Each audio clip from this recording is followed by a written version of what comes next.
All right. Well, thank you everyone for joining us this morning at our election panel hosted here by the Bay Area Council. Big thank you to our sponsors, Lighthouse Public Affairs and Strategies 360. My name is Alex Torres. I'm the Director of State Government Relations for the Bay Area Council, and I'm proud to be joined by an excellent panel here this morning to help us decode what the election looks like. So I'm also gonna just offer some brief framing and opening remarks. Unfortunately, our CEO Jim Wonderman is called to another meeting, but the council was very engaged on a lot of different measures this cycle. In addition to the 7 ballot measures, we took positions on over 30 different local measures throughout the Bay Area, and in addition to tracking all the different legislative races.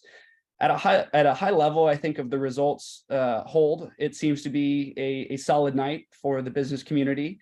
There's some really good results here regionally and at the state level. The council was very engaged, as I said, on a lot of different measures, but it's not clear, really where, who the clear winners are, I think, on some of these other races. And as I was explaining to some of our panelists, San Francisco's politics is very much its own. It is very unique. And they're here to help us decode, what the results and what the key takeaways from some of these city races and how we can interpret these results going forward. So without further ado, I'm happy to introduce this great panel. I'll start off first with Veronica Bell from Lighthouse Public Affairs. Thank you so much, Alex, and thanks to Bay Area Council for hosting this. I'm very excited to be here. As Alex said, I'm Veronica Bell. I'm a partner with Lighthouse Public Affairs.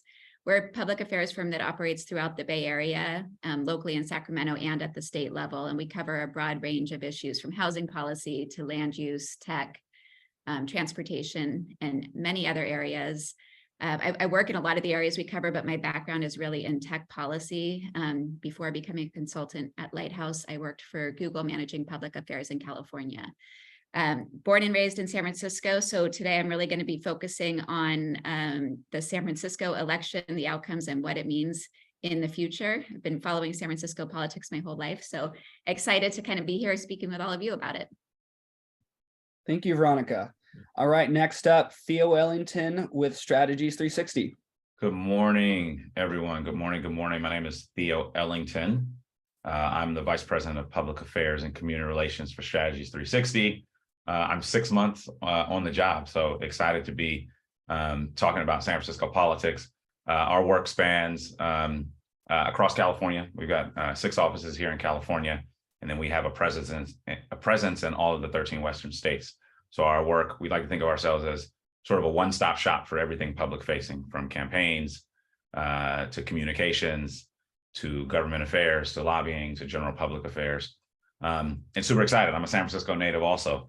Born and raised here, so take extreme levels of pride in the work, and super interested to go back and forth here with Veronica. I think given the dynamics of this race, 2 San Francisco natives, we're going to have an interesting discussion today. So excited about the opportunity. Excellent. Thanks so much, Theo. Next up, handling the state legislature and the propositions and pretty much anything statewide at the state level, Marva Diaz Strategies. Hi, I'm Marva Diaz. I have 26 years experience in California state politics. I've worked on about 600 campaigns in 22 states, 13 years as a senior staffer in the legislature. This campaign season still blows my mind. I'm looking forward to hearing Veronica and Theo talk about their insights on San Francisco. Looking at the statewide politics this round was really, really interesting. So I'm looking forward to having a discussion today. Thanks for having me. Thanks so much, Marva. All right, so let's get into it. Veronica and Theo, this was a really interesting election cycle in San Francisco. You had four measures total, 2 both competing measures: the keep car-free JFK or bring cars back to JFK. You had two competing housing measures, but again, both introduced to compete with each other. And another measure changing San Francisco's election schedule to align with the presidential cycle. What are the takeaways? I've heard it a couple different ways. It was a big win for the progressives on the board, or it was a better night for moderates. What can we take away from this? Yeah, so I've heard both sides too. What I would say is that in early vote returns, kind of the trends that we're seeing is that voters have moved slightly more moderate. Whether this is a statement on public safety versus moderate policies is really tough to say. This is also the first time we've had supervisorial races since the redistricting in 2020. So, you know, it's hard to make an apples to apples comparison, but this was a fairly low turnout election. The final turnout is expected to be around 52%. And given that it's our fourth election of the year, it's pretty easy to understand voter fatigue. I would also argue that, you know, there wasn't a huge draw for people outside San Francisco, or particularly even inside San Francisco, depending on your interest, to come out and vote. There wasn't a state or federal race that was really motivating people. Yeah, Veronica, I would agree with that. I mean, I think the fourth election this year, I think sort of says it all. Like, folks are tired, folks are fatigued, and then you add a layer of competing ballot measures. There's a lot of confusion. One of the things that I was looking for was the sort of effectiveness of what I'm calling San Francisco's new kind of growth machine. Could the folks in the recall, you know, show up again, right? A lot of the defining messages, particularly in the supervisor races, in the DA races, is where folks stood on the school board recall and where candidates stood with Chesa. And that was literally the differences that folks were sort of highlighting. You know, I think folks, you know, the parents that were part of the recall combined with the frustrated San Franciscans made for an interesting election. The other thing that I wanted to take note of, or that I was watching for, is particularly in the D4 and the D6 race, how redistricting sort of played out. And we're starting to see now, particularly in you know, D6, where there's no tenderloin, Matt Dorsey sort of took a very, very commanding lead, which was I'm interested to hear your take on that, Veronica, because I was quite surprised at that margin. And then in D4, where the votes are still being counted, Joel Engardio currently has the lead. But again, redistricting had played a factor there, because they welcomed in a couple of moderate precincts that could prove to be the difference. I think it may, you know, come down to, you know, 500 to 1,000 votes. Yeah, I agree. Redistricting is an interesting one to see based on the 2020 census. I will point out, though, that the last time that a previously elected incumbent supervisor lost a re-election bid in San Francisco was in 2000, and that was when the contest switched from at-large to district elections. So right. If Engardio does win D4, it'll be a pretty historic defeat of a sitting elected supervisor. And, you know, we obviously, as I said, we can't compare it to the past because there is redistricting, but it certainly hasn't happened in the last 20 plus years. I would also point out that Supervisor Marr in D4, if we're going to continue talking about D4, is, you know, he's tended to be a little bit more progressive than the district. He's supported, he came out against the recalls, and his both Chesa Boudin's recall and the Board of Education, and his district overwhelmingly supported the Board of Education right. recall and the Chase's recall. So I think there's a lot of dynamics in District 4 in addition to the redistricting, and it'll be interesting to see how that plays out, not only in this election, but for that district over the next 4 to 8 years. Yeah, no, I think, you know, look, this may be too inside baseball, but Joel, I think just, he proved to be a hard worker. I mean, this is his, he's run multiple times. He prided himself on basically knocking on every single door in the district. And, you know, one of the interesting things about, I think there's about 100,000 votes that have yet to be counted. One of the interesting things about the trends of the votes that were coming in was Joel's lead was growing. I think he averaged, of the 4 reports that were coming out, he averaged about 400 votes, out of each of the 4 reports. So that was super interesting to see. But again, I think if you look very closely at this race and some of the messaging that Joel used, really honing in again on this recall and where Gordon Marr stood on the recall. And then, another interesting fact is that he tied this idea of being progressive to the status quo, which I thought was very interesting, because usually that's flipped, right? The moderates are accused of being sort of status quo candidates. So Joel really flipped the narrative that I thought that I think will ultimately make the difference. I won't call it, but I'll wait for all of the votes to be counted. But kudos to Joel for his tactics in that race. And pivoting just a little bit, if I'm Mayor Breed, how am I looking at some of these races here? I think overall, Mayor Breed had a good night. It was a good night for all of Mayor Breed's appointees. If we look historically, since about 2000, there's an average election rate of appointees at 60%. And assuming Shu with the Board of Education gets elected, that one's still up for debate. The Mayor Breed will have a 100% success rate with her appointees in this election. So it's a pretty good night. If we look at ballot measures, she came out against Prop H, which was the moving of the election years. And she supported Prop D. Prop D is still a coin toss, but Prop E has since failed. So overall, I think it was a pretty good night for Mayor Breed and moderates generally. Yeah, just to add to that, I think one of the things I respect about Mayor Breed is her public policy decisions are informed by her direct experience growing up in San Francisco. And as a native, I can appreciate that. And sometimes folks might not understand, but there's something special about being born and raised here in San Francisco. I think you look at the Board of Education race, you look at the DA's race, and even the College Board race of Mayor Breed's appointees. This set of appointees was different.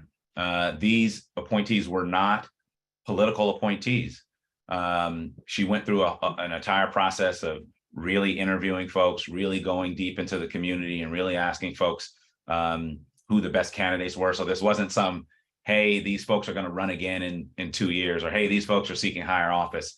If you look all across the board, each individual that she appointed have deep ties in their respective areas. And as you can see, like the Board of Education folks got endorsed by the Democratic Party, which did not endorse Mayor Breed when she ran for mayor. So, she did a really, really good job, and her choices this go around were spot on. And I want to talk a little bit about, I think, specific issues. We touched on, of course, the election of District Attorney appointee Brooke Jenkins. Public safety has been a huge issue among the amidst the California electorate broadly, I think, but Bay Area residents have expressed concern on public safety. But it has traditionally been a battle between the progressives and the moderates on how best to handle that. Of course, a key concern to the business community as well. Do we think there is a shift here on how we have that conversation on public safety because of the margins with District Attorney Jenkins' election? How do we see that conversation going forward? I think public safety is the number one issue facing San Franciscans. Obviously, polling shows that to be true. General sentiments of when you walk down the street. I mean, I'm born and raised here. This is the first time I think in my life that I'm on guard when I sort of walk down the street. So it is this issue is top of mind. I think I would also add to that. You look at all of the stuff happening with the Asian American community and the hate that's happening, combined with the tremendous organizing ability. So those issues were front of mind because the community is also organized around public safety. So I do think you see a pro-safety sort of shift. You look at District 6 in that race where Honey and Supervisor Dorsey, that's what they talked about throughout the campaign trail. So there's no sort of time better than now. Even if you look a little deeper into that race, you look at homelessness, obviously public safety, homelessness, open air drug use. All of these issues were top of mind in the District 6 race. And then even the candidates, if you look at Matt Dorsey, he highlighted his time with the SFPD. Again, talking about these issues that were sort of polarizing and how to differentiate the two candidates. Matt Dorsey sort of doubled down on his work with SFPD. So I think you're going to see a better working relationship, obviously, with the DA and SFPD. But it's going to be sort of interesting to see how it plays out, because this race in D4 and D6 sort of shift the board a little bit, and we could talk more about that later. But you know, moving forward, public safety, I think, is going to be the top issue being addressed in San Francisco. So it looks like we lost Veronica for a second. So as we get her back, Theo, I want to talk about housing. So of course, you know, there's been a lot of coverage on San Francisco's non-compliant housing element, and you know how that triggers the builder's remedy, and you know allows the housing production we badly need in the city and in the Bay Area broadly. The politics of housing is complex, of course, right? You have Senator Wiener, who's considered in San Francisco, you know, a moderate of sorts, who has been, you know, unabashedly pro-housing. Matt Haney, you know, rode the wave of kind of the YIMBY movement, pro-housing as an issue to election in the assembly. But D is kind of a coin flip. E failed. How do you see the politics of housing shifting, if at all? Of course, you know, it's going to be an ongoing conversation as the state figures out how to get local governments to meet their housing needs in a zone for adequate housing. How is the Bay Area catching up to where some other more housing enlightened jurisdictions are at this point, or has there been a regression? Well, I think first and foremost, it's going to take state intervention to solve the Bay Area's housing crisis. This isn't something that San Francisco will be able to solve alone. It's obviously going to take sort of a regional approach, but the state's going to have to come in with some significant investment. I'd like to see redevelopment come back in some way, shape, or form. I think my biggest pet peeve about elections in San Francisco is that they're expecting the voters to be public policy experts. I like to think that I am knowledgeable and that I am sort of paying attention to this type of stuff. But Prop D and Prop E were just confusing, right? I mean, you're reading through the way the ballot question was, reading through the ballot question, and I don't know. And I think that's the general sentiment that voters have in San Francisco. I think it was too confusing. I'm not surprised that I wouldn't be surprised if they both fail. I think that governing ballot box budgeting and allowing voters to be public policy experts is a recipe for disaster. And we see that is what happened with Prop D and Prop E. And Veronica, thanks so much for joining. I know you had some internet issues. So we touched on public safety. So if you have anything to add on public safety, going back to that really quickly, I think Theo shared, the reset on that conversation and how, the data bears out so many residents of the city and also the Bay Area broadly, again, have concerns around public safety. So any comments on how that conversation has shifted?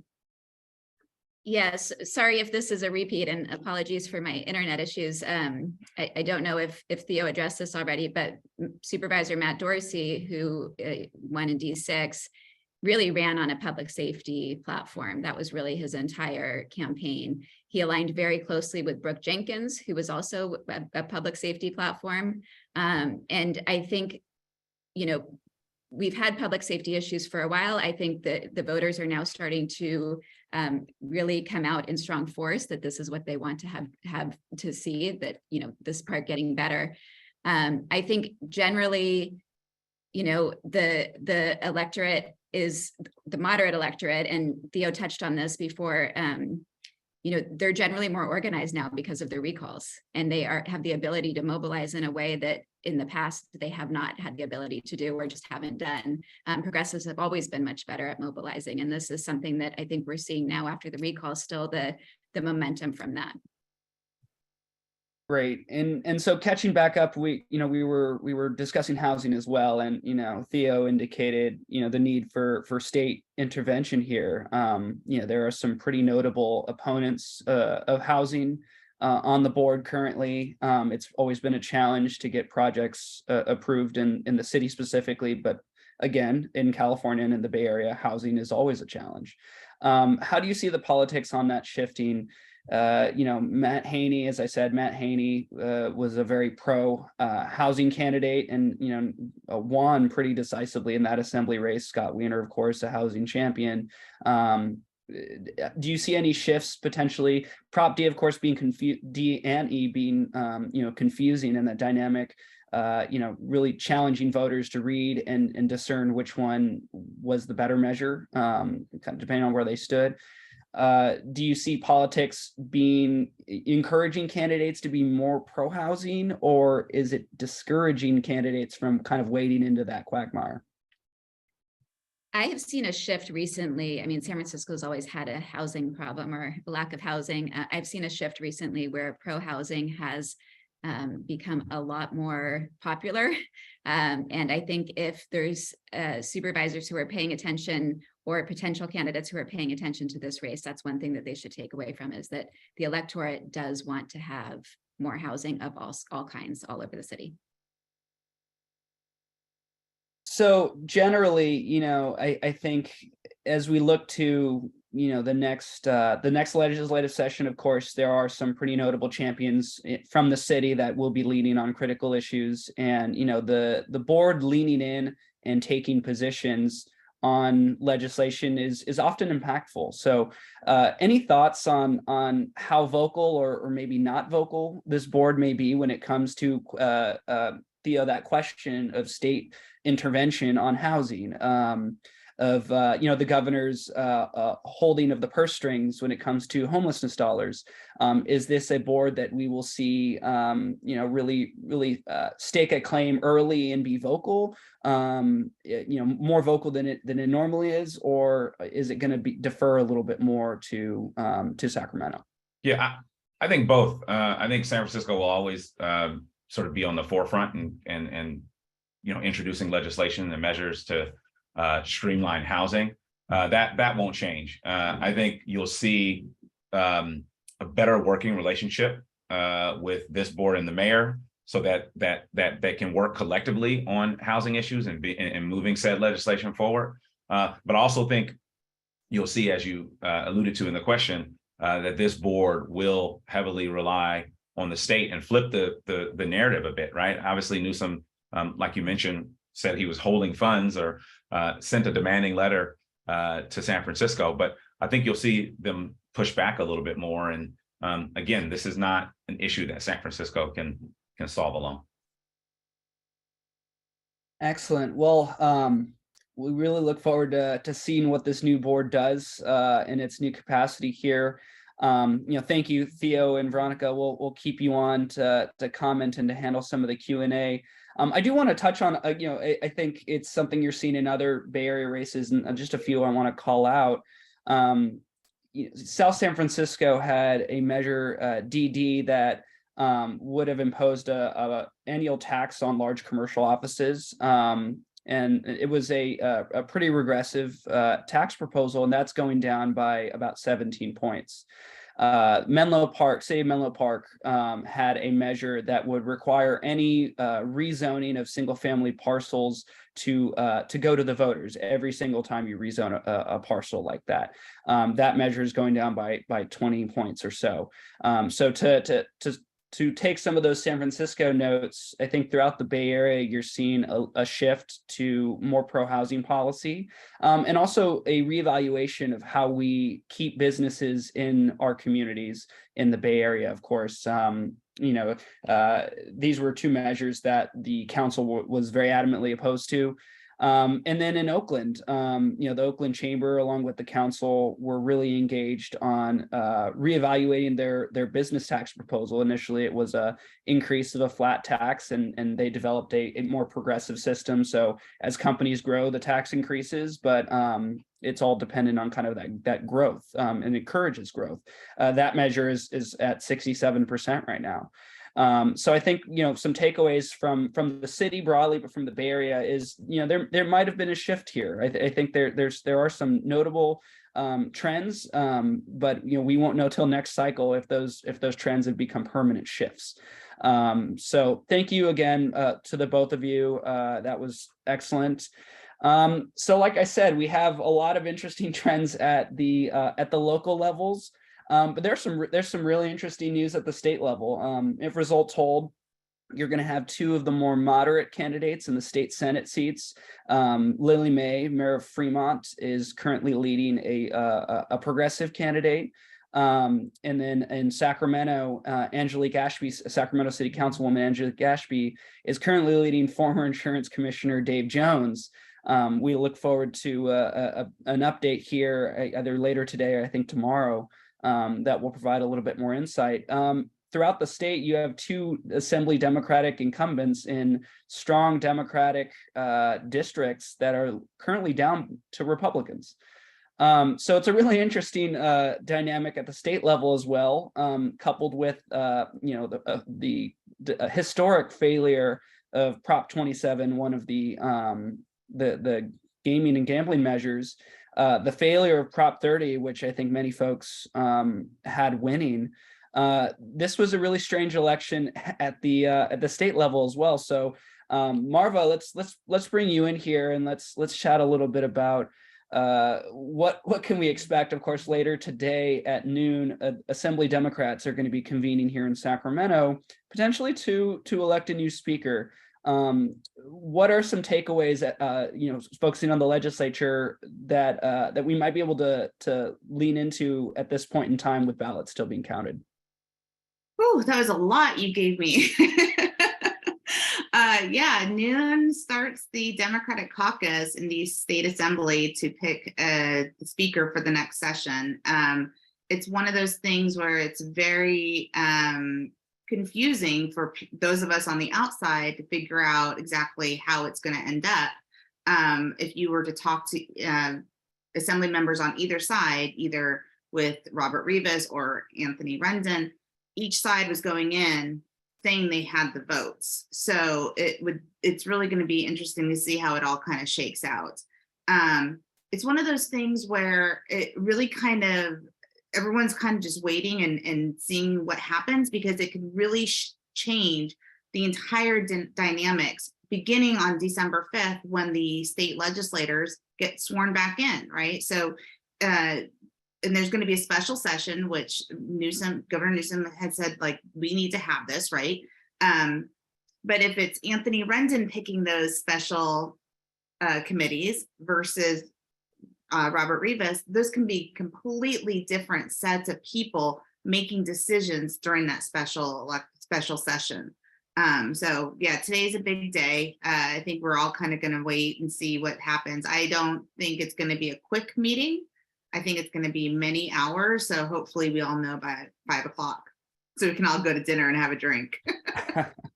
Exactly.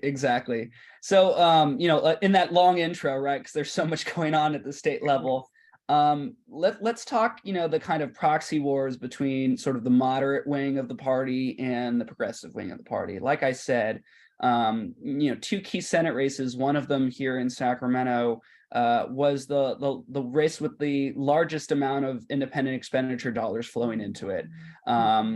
And City Councilwoman Angelique Ashby versus former Insurance Commissioner Dave Jones, who ran unabashedly as a progressive. Ashby is, of course, a fairly progressive councilwoman, but has more of a moderate streak. What can we take away from some of those early returns? Obviously, lots of ballots to be counted still, but the margin is pretty solid. I think that even though there's a lot of ballots still to count and anything can happen, I think this is Ashby's race to take. I think that there were factions between the progressives and the moderates, but this race honestly just was so nasty. There were so many mailers, so many IEs, so many phone calls. I counted like close to 20 text messages asking for my vote for each side because I live in this district. I think that there's more there are more issues involved here than just progressive versus moderate. Yeah, that one should be studied for a while. Yeah, no, I'm a resident of the district as well, and if I get another digital ad from Dave Jones, I'm going to throw my computer out the window. So pivoting to another, kind of, I think one of a bellwether race that I think is a little bit more pure, less nasty. I think I'm not on the ground there, but another one that a lot of folks were watching as we look to the broader composition of the state Senate was Fremont Mayor Lily May against Hayward City Councilwoman Aisha Wahab. Any thoughts on that? Right now, Lily May is currently up comparable margins to Angelique Ashby. I think she has it. I think that if you look at the money, that's as expected, right? She did a better job at fundraising. She had more IE dollars behind her.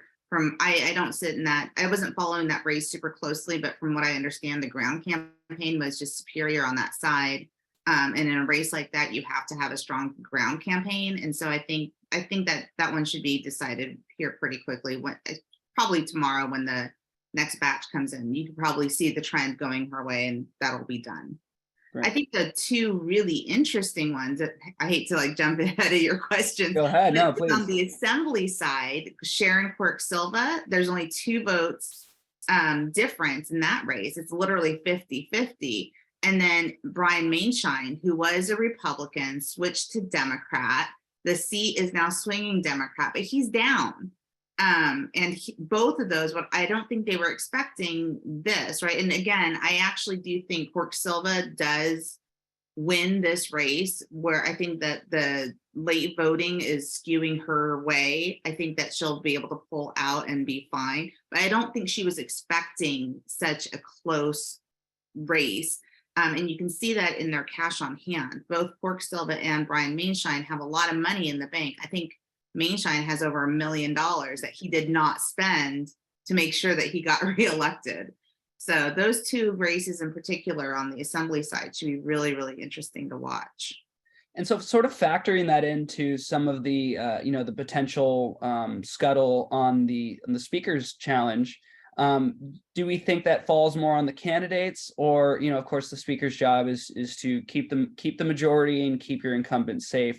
I think what was it, 2 weeks before Election Day, Assembly Dems started pouring some money into Brian Mainshine race. And for those unaware, Brian Mainshine, the assemblyman from Rancho Santa Fe, San Diego County District, and Sharon Quirk-Silva, Democratic Assemblywoman from Orange County, both districts are I believe, plus Democratic registration advantage of double digits in both seats, and you have Republicans really, in both of those races.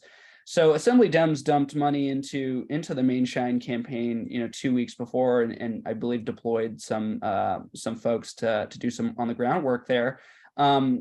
Is this just candidate lack of awareness, or was there sort of a assumption from Assembly Dems that there wouldn't be any problems in these seats? I think that typically, I used to work at Assembly Dems. They do a good job of making sure that, at least historically, and I think they did the same thing, testing, doing horse race polling in each district, making sure that their incumbents are safe. I think it's one of those things where the voter turnout was just not real easy to predict. I was part of different working groups, working with a number of pollsters and very seasoned political consultants, where we started trying to figure out what the universes would be and voter turnout would be starting back in July. And so, and we didn't land, at least for my campaigns that I was working on, we didn't land on universes until Labor Day, which is really pretty late. I think people were just trying to figure out how much is Prop 1, the big measure that was going to save every Democrat, how much was that actually going to turn out voters? And I think the answer is the voters that were going to vote were very excited about Prop 1, but it didn't really turn out people that weren't going to vote anyway, right? It wasn't the determining factor to come out and vote. So I think, so for those 2 seats where, especially Quirk-Silva, where it was very, very targeted and it was a swing district for so long. If you're not getting those progressive Democrats out to vote for her, it just makes it that much harder to secure a win. Wow. So going back to the Senate side, I think there's another two races I want to call out. One is the Encinitas race, Democratic Mayor of Encinitas, Catherine Blakespeare, and I'm blanking on the name of the Republican running in that race. That's a potential flip in the making there. I believe Mayor Blakespeare was up last I checked.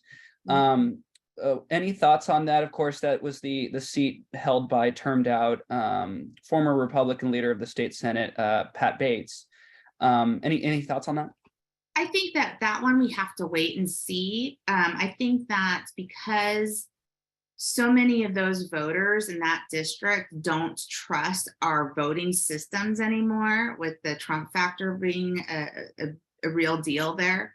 A lot of people that would typically mail in their ballots or turn them in earlier just decided to walk them in on election day. So I think that in particular, that seat, we really do have to see what's outstanding. We don't even know how many unprocessed ballots there are. At last I checked, they don't have a number. So, and we may not know for quite some time.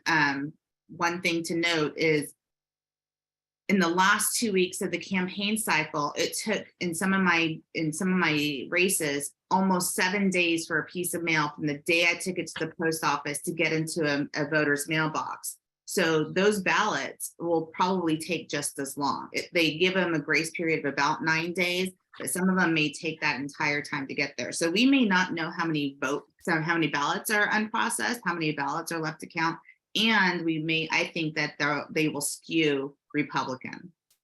Interesting. Okay, so that would be of course a pickup for Democrats in the Senate, but a hold for Republicans if they're able to maintain that that skew Republican from those incoming ballots. The Central Valley, Senator Melissa Hurtado is in a very tough race, and of course this is a race that President Pro Tem Tony Atkins and the Senate Democrats really put a lot of effort into boosting Hurtado through the primary and throwing money into the race to make sure that they held on to that seat in the Central Valley. The senator is running against a Republican in that seat, and they've traded leads a couple times. Any thoughts on that one? My heart really goes out to Melissa Hurtado on this one. Redistricting was tough on her. So after redistricting, she was nested into a seat with Ana Caballero. She had declared that she was running against her colleague, Senator Caballero. Conversations were had. Ana Caballero ran in one seat. Melissa Hurtado switched over and ran in another seat, and it was just a tougher seat, especially to run in. I do think that there are so many ballots left uncounted in those counties. Historically, those counties take a long time to count, and there are usually so many ballots that are turned in that must be counted by hand. So I know, for example, in at least one of those counties, they have about 5,000 ballots that had been put into a system where they needed to be counted by hand, which means, I don't know if anyone's ever gone through this process, but it's intense in that room, right? There are people on one side, there's literally a line painted on the ground. You're not allowed to step over it, but you can watch the people counting, and you're just kind of figuring out and making sure that each vote is then counted correctly. It's a long process. So I think in that seat in particular, we won't know who wins outright for a very long time. Interesting. So taking a high level look back as we sort of summarize what we might see should some of these results hold. Of course, a lot of it's a very dynamic situation in a lot of these races, but Senate, I think my take, and check me on this, is that the Senate is going to continue to be a little bit more moderate if some of these results hold. The Assembly, of course, I think it's more of a function of rearranging deck chairs. It will still be a fairly progressive chamber. Are my instincts right on that? Any thoughts? Yeah, they're pretty right. I mean, I think the one thing to note is the Republicans on the Senate side kind of messed up early on, because one of their seats, they had 9 members, but one of their seats became a Dem on Dem. So they immediately out of the gate just lost the seat there. So yes, I do think they'll maintain being the more moderate body, but they're still very, very blue on the grand scale of things. Great. Yeah, and of course that race, two Democrats, and I think it was 4 or 5 Republicans in the primary for that Senate race, saw 2 Democrats because of our top 2 system advance into November. And one of the Democrats, and I'm blanking on the name, but ran as almost a Republican with some of the messaging there, very, very pro public safety, very pro law enforcement. That is, of course, a Republican majority district. So it will be interesting to see how some of these senator elects, operate and what that might mean for, I guess, the general composition of both chambers. So awesome. Well, let's pivot and let's close with some of the statewide ballot propositions. So, and of course, Prop 1 was the one that I think captured a lot of folks' attention. That one, overwhelmingly passed. But I want to talk about Prop 30. This is one that the council had opposed, and one that I think polling told us would be a really tough race overall. But I think the general consensus was that it would pass. How does it go from passing to almost 15, I think 16 points now it's down currently? Mm-hmm. Well, full disclosure, I worked on the yes on Prop 30 side, and so I know that going in. But this needs to be studied really, really closely by pundits for years to come. I think there were a few things to note. One, the governor's opposition to it after the Democratic Party voted to endorse it really confused a lot of voters. The fact that they put the governor on TV in September, they pulled him off the day that the blackout period, and using a candidate's image on TV went into effect. Polling showed that our support dipped a little bit, but after the governor was taken off TV, it went back up, right? So even though the No campaign was using his image on various ads and messaging to voters, the yes side, maintained the lead until a week out. And that's when you saw the governor go back on TV using his own funds, pushing the No on 30 message. So having the governor go against us, having the burden more on the yes side, as all campaigns are, the burden is heavier on the yes side, because once a voter is confused, their gut instinct is to just vote no. Those two things just really turned it around.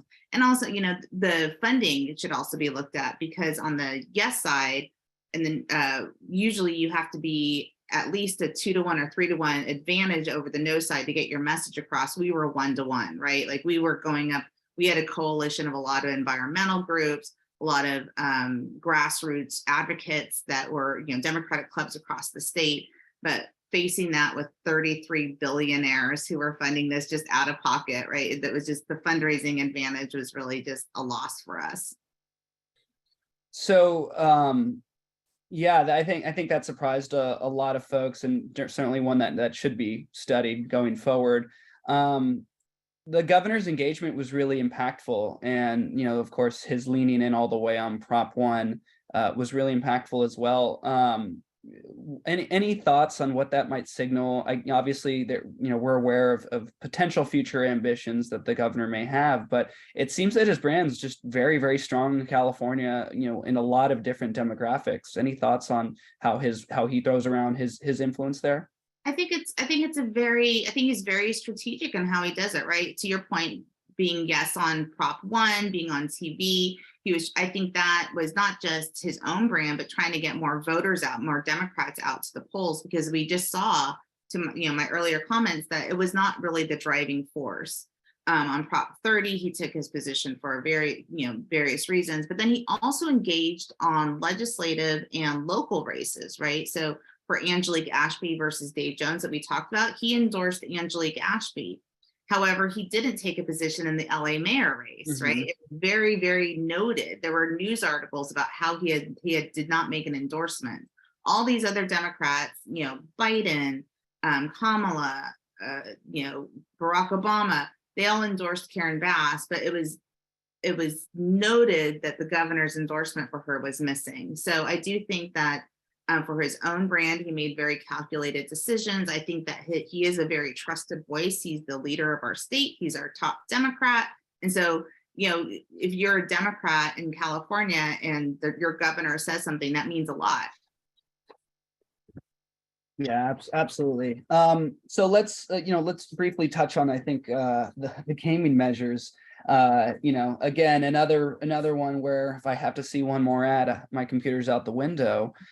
For either or, I think voters were generally confused. I think, and we had some conversations earlier in the year on some of the county level endorsement process, because the measure is confusing. A lot of our folks expressed a lot of confusion on it. But 27 to spend almost, I think, 180 million, and to have it go down, I think 80% is where it's at right now, which would, I think, put it historically on as one of the worst failures of any measure in the the 100 years of initiative process. How did it go down? How did both of these go down so badly? There's a few things I'd like to note here. One, if you look at the ballot measures and where what the vote was, when there was a very clear understanding of which side was the Democrat and which side was the Republican, the Democrat side got between 60 and 65%, right? Prop 1, Prop 31, Prop 28. I mean, they're all in that range. For the fact that Prop 27 got 80%, I mean, that is across the board, Democrat, Republican, NPP, everyone. $460 million was spent between Prop 26 and Prop 27, and they both failed, right? I think, again, the burden is always on the yes side to make it real clear on what the measure does, make sure that it's trusted, and make sure that there's no ambiguity. That much money in a race and that much confusion, I mean, we all kind of saw it going in that was just going to be a no across the board. So I think I'll ask the question I think a lot of folks are just really curious about. Are we going to see another kidney dialysis measure? Yes. Yeah, you will. You will. I hope. Yeah. I mean, I think regardless of how it's failed repeatedly on the ballot, and regardless of how the voters are tired of seeing it, I think the goal has not gone away. And so because of that, we'll see another one. I mean, we'll see another gambling measure as well, if not, multiple, until this gets decided. Well, I think there's been a couple that have already qualified for the next ballot. So, we certainly look forward to seeing what fun awaits us on that next ballot. Marva, thank you so much. All right, I'll bring Veronica and Theo back. To folks on the line, if you have any questions, please submit them through the Q&A link. I think we'd be very interested to hear, what stands out to folks. I'll start with just a quick hitter. What is the most, I think, surprising result of the night here in California for each of you in like 30 seconds? Marva, if you want to start, maybe. I don't know. I'm more surprised about the close legislative races, right? The Quirk Silva and the Mainshine races, the fact that they're so close. I also find it just so interesting in how those races may affect the speakership. So that whole dynamic just fascinates me. Veronica? I would say the most surprising is the D4 and D6 races in San Francisco, how much Matt Dorsey came out ahead just in the first round of voting, and the fact that Joel Engardio is beating a seated supervisor. This would be my two. Theo? Yeah, Braga, spot on. I would say one of the most surprising elements of this race here in San Francisco, I alluded to the new growth machine and the the recall folks and how they have turned out voters and galvanize the frustrated San Franciscans. So not really a surprise, but just worth noting. So one of the questions here, Marva, can you reiterate some of the timing on the Hurtado race, when that might be expected? Well, technically they have almost a full month to to count all the votes. Obviously, the swearing in date is a little bit before that. So it's going to take weeks. I would imagine there may not be a final decision until the last week of November. So another question here, partisan breakdown in both houses likely to change. So I think Marva, my back of the napkin math, obviously there's still the retention of the supermajority in both chambers. But we kind of went over it a little bit, but in terms of composition, is it slightly more moderate Senate, still very true blue, but slightly more moderate, a little less moderate? And is the assembly more progressive, less progressive? It's hard for me to really use those terms across the board. If you were to talk to the progressive caucus, they would say that they have too many moderate members within their caucus. If you were to talk to the moderate caucus, they say there's too many progressive members in their caucus. I think that it depends upon the issue in which you're looking at. Each house has a different set of litmus tests for their members to qualify for either being a moderate or a progressive. I think in general, you could probably say that the assembly is a little bit more progressive than the Senate. However, it really does depend on the issue, because the assembly can be very, very effective in killing bills on the assembly floor that made it through the Senate with flying colors. Yeah, no, absolutely. And I think, looking at the two members being replaced, Senator Wachowski and Dr. Pan here in Sacramento, neither member were necessarily moderates, but again, it depended on the issue. Senator Wachowski and Dr. Pan were great votes on housing, but on general taxation or other business issues, they tended to vote more party line, just depending on what the caucus read was. So, again, depends on the issue. Another question, what can we expect from, a potential, and I want to caution, of course, Speaker Rendon has, done a great job of beating back some of these challenges before. And, the old saying goes, you take a shot at the king, you best not miss.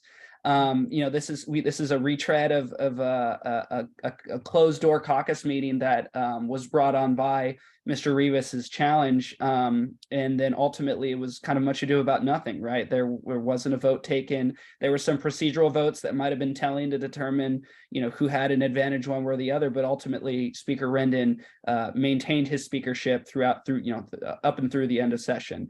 What does a potential Speaker Rivas tenure look like?